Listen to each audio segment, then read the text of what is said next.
जय जगन्नाथ। जय जगन्नाथ। जय जगन्नाथ। जय श्री राम। जय श्री राम।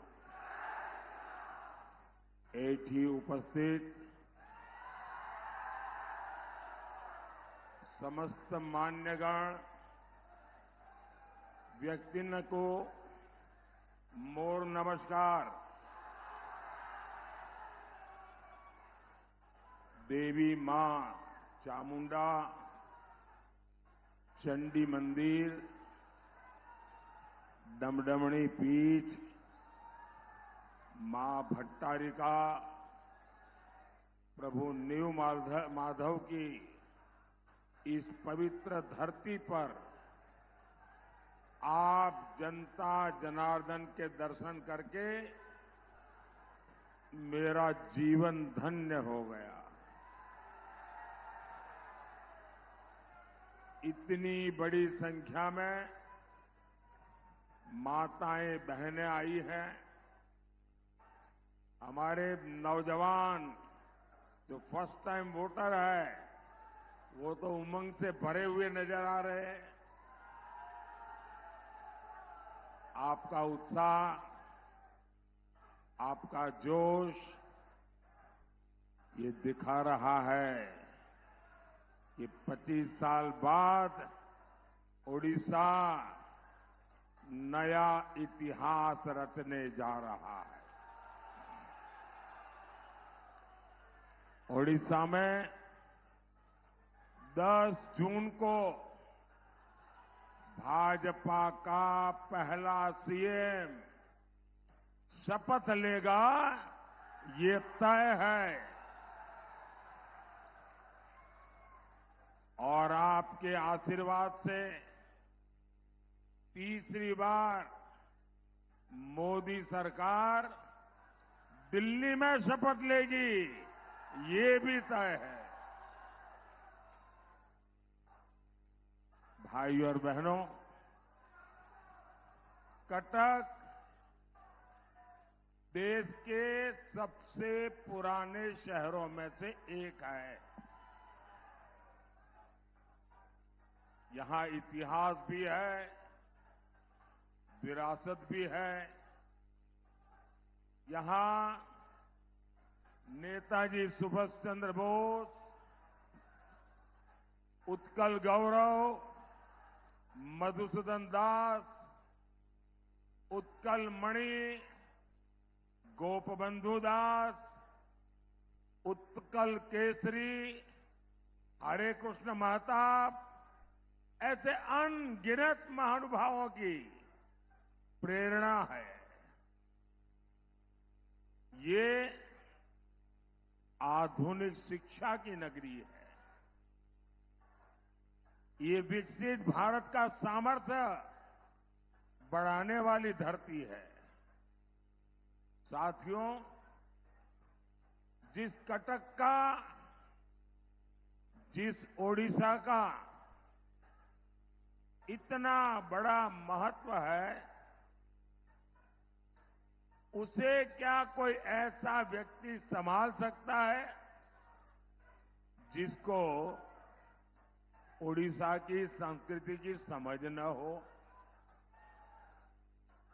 जिसको यहां की मिट्टी की संवेदना की समझ न हो? बीजेडी को आपने इस शताब्दी के 24-25 साल देकर देखे हैं और आपने देखा है परिणाम क्या निकला।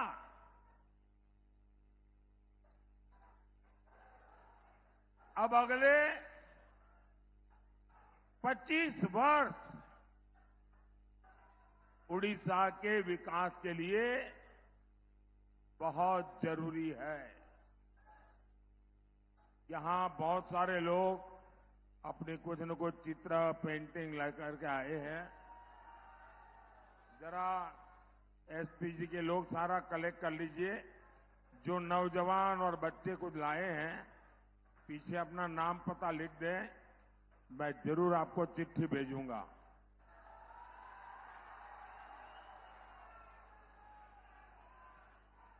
ये सुभाष बाबू बन के आया है नौजवान।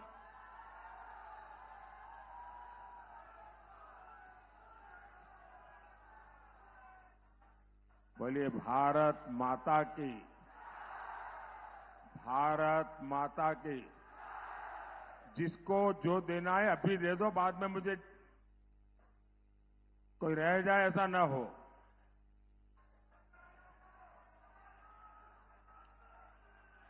जय श्री राम, जय श्री राम।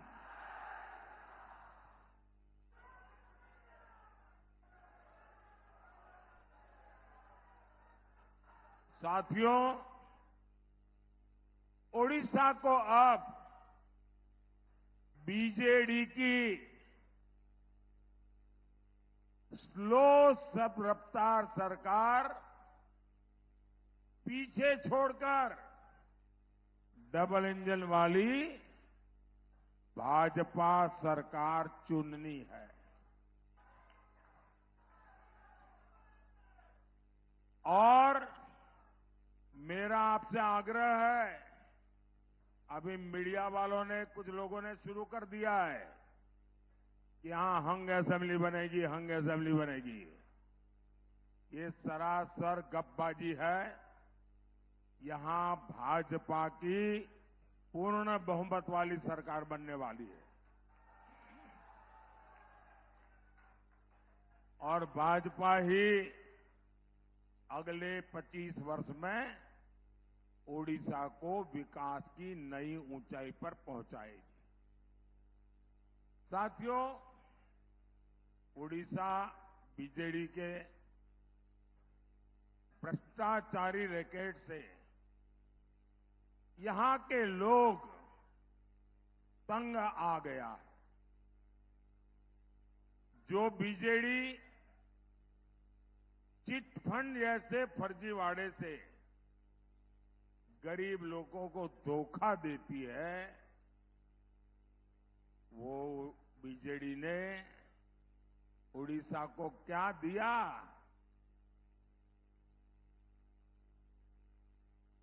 अगर बीजेडी ने ओडिशा को दिया है तो लैंड माफिया दिया है, सैंड माफिया दिया है, कोल माफिया दिया है, माइनिंग माफिया दिया है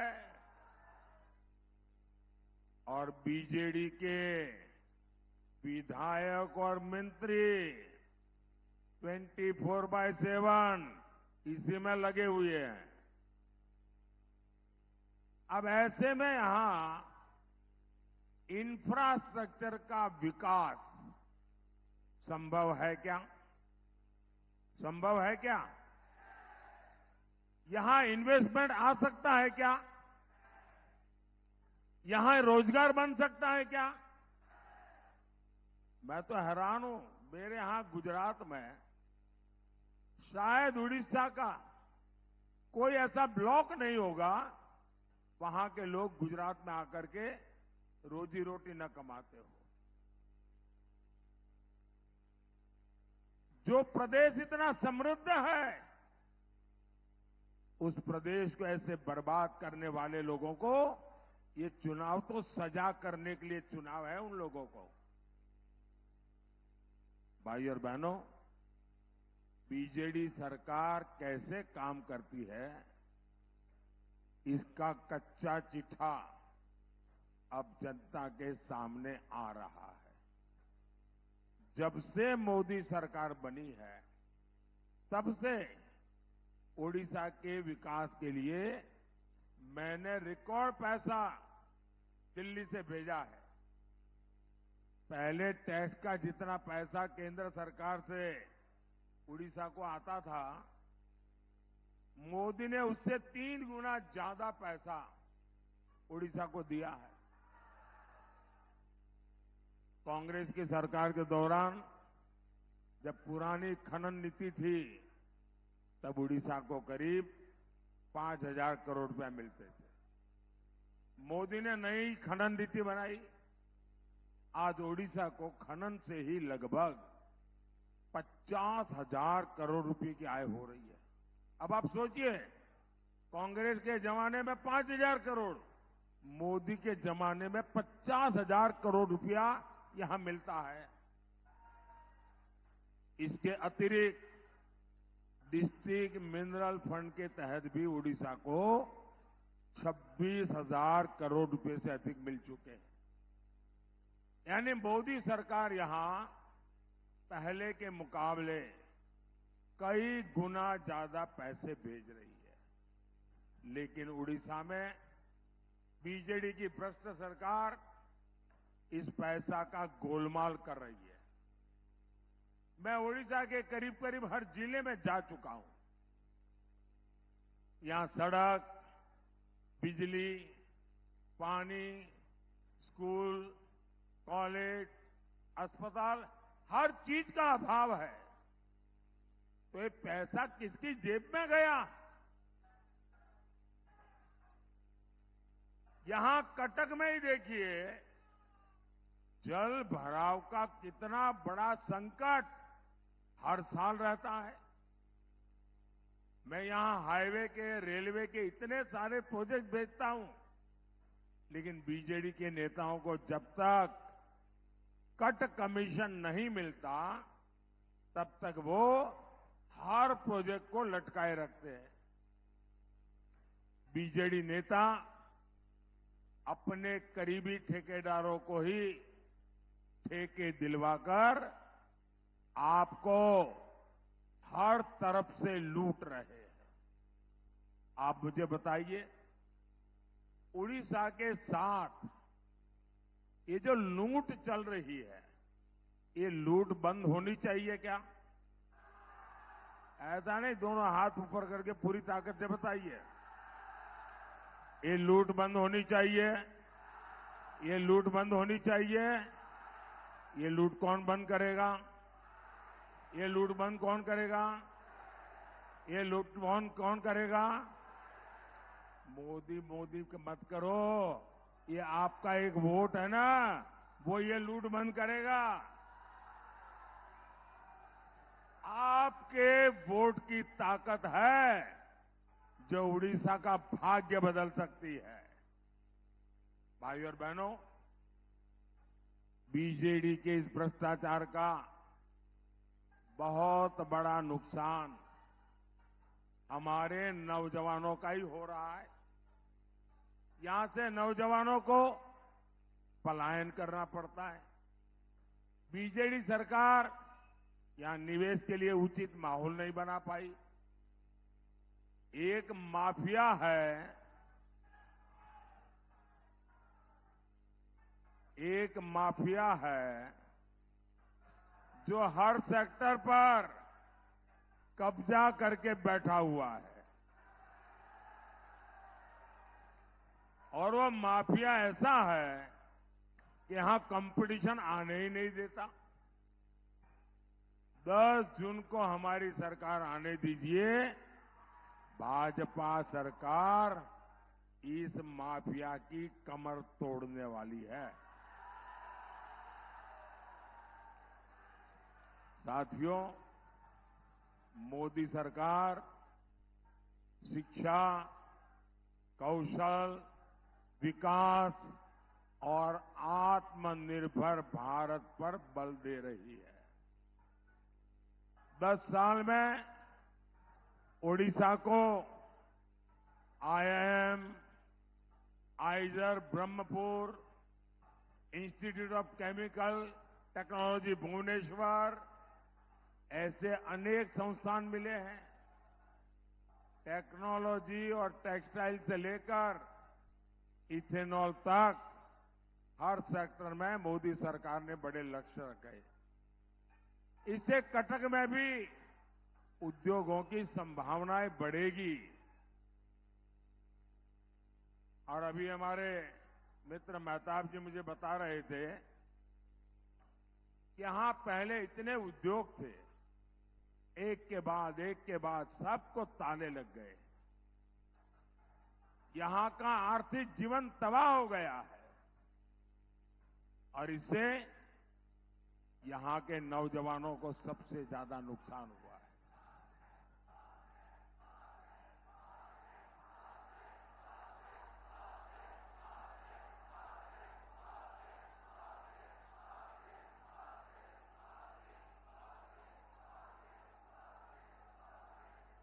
और इसलिए साथियों, हमें यहां निवेश चाहिए, हमें उद्योग चाहिए, हमें पुराने उद्योगों का पुनर्जीवन चाहिए। साथियों, और वो जब होगा, और मैं आपको दिलाता हूं विश्वास, ये भाजपा में ताकत है, वो कर सकती है।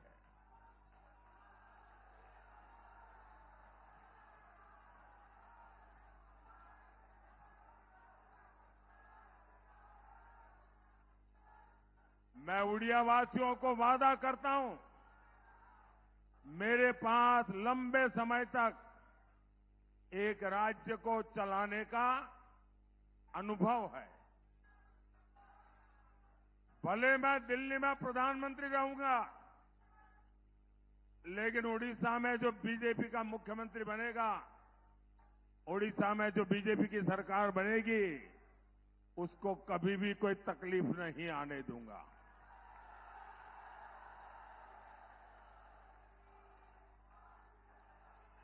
साथियों, बीजेडी सरकार को कटक के लोगों की परेशानी से कोई सरोकार नहीं है। कटक चारों तरफ नदियों से घिरा है, लेकिन यहां पीने के पानी की समस्या है। मोदी नल से जल देना चाहता है, लेकिन ये रोड़े अटकाते हैं। मोदी ने देश के गांव और शहरों में गरीबों के लिए 4 करोड़ पक्के घर बनाए हैं।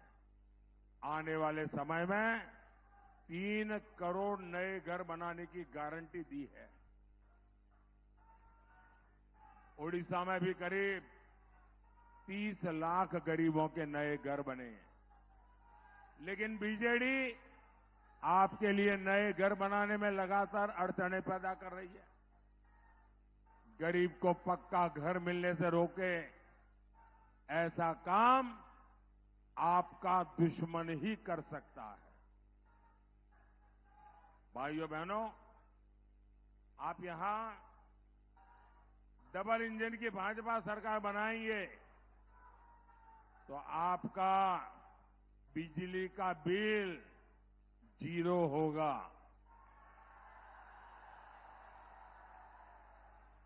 बिजली का बिल 0। इतना ही नहीं, आप बिजली बेचकर कमाई करेंगे।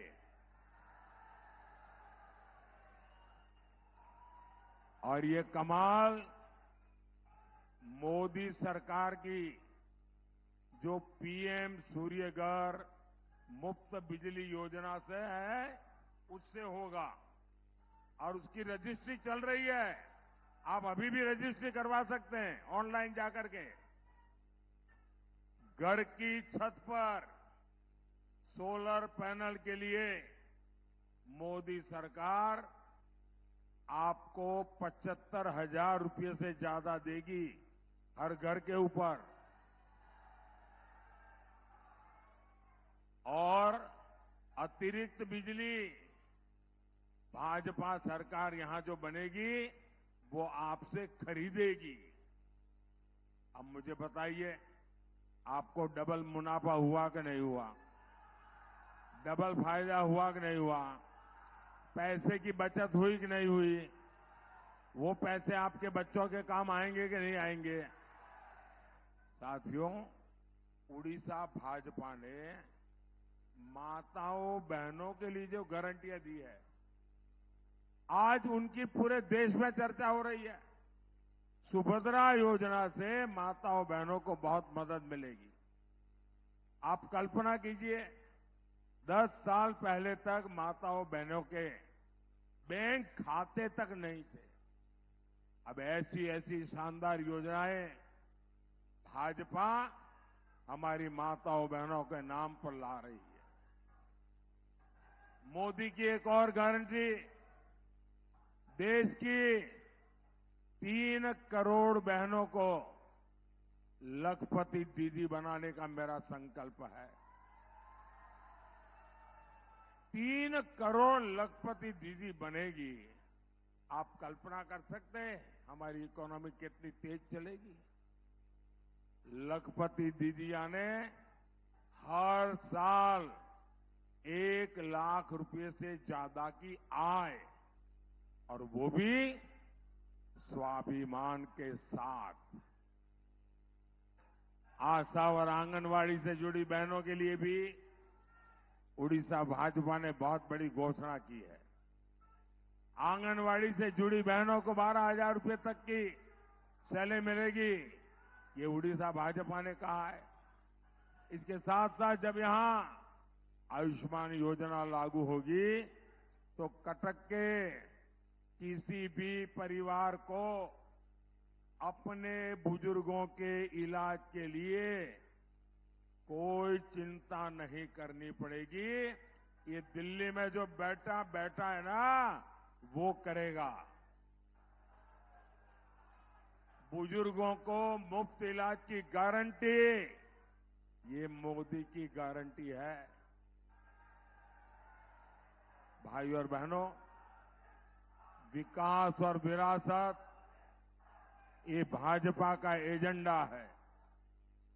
आपने देखा कि दिल्ली में जो G20 का शिखर सम्मेलन हुआ, उसमें दुनिया भर के बड़े बड़े दिग्गज नेता यहां आए थे और सबको मोदी ने कोणार्क के चक्र के सामने खड़ा किया, कोणार्क के चक्र के सामने फोटो निकाली और उनके घरों में आज कोणार्क का सूर्य चक्र पहुंच गया है। इससे पूरी दुनिया में कोणार्क का गौरव बढ़ा है। लेकिन बीजेडी सरकार को उड़ीसा की धरोहर की कोई चिंता नहीं है। जगन्नाथ जी के श्री रत्न भंडार को लेकर जो कुछ हो रहा है, उससे पूरा उड़ीसा बहुत गुस्से में है। अब लोग कहते हैं कि श्री रत्न भंडार की चाबी तमिलनाडु चली गई है, कहते हैं।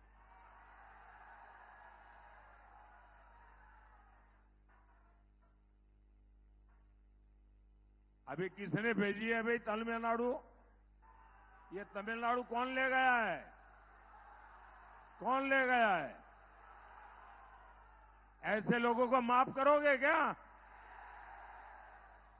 जिस तरह श्री रत्न भंडार की चाबी खो गई और फिर जांच रिपोर्ट को दबा दिया गया, और इस मामले पर बहुत बड़े गंभीर सवाल उठते हैं। लेकिन मैं उड़ीसा के मेरे भाई बहनों को कहना चाहता हूं,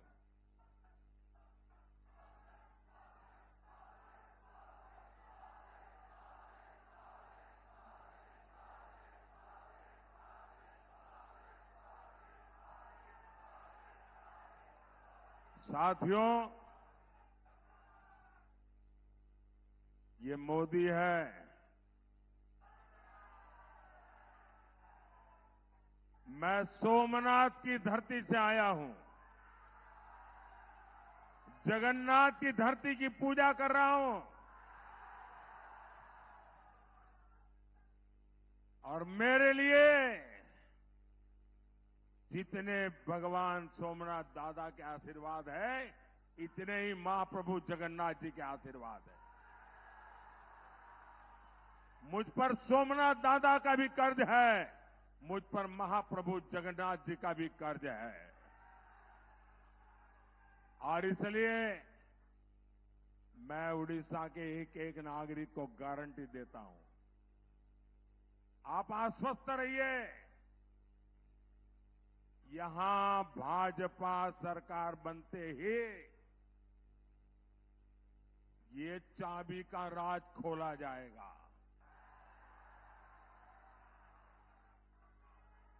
जांच रिपोर्ट आपके सामने आएगी, और अगर किसी ने गड़बड़ की है तो मोदी किसी को छोड़ता नहीं है।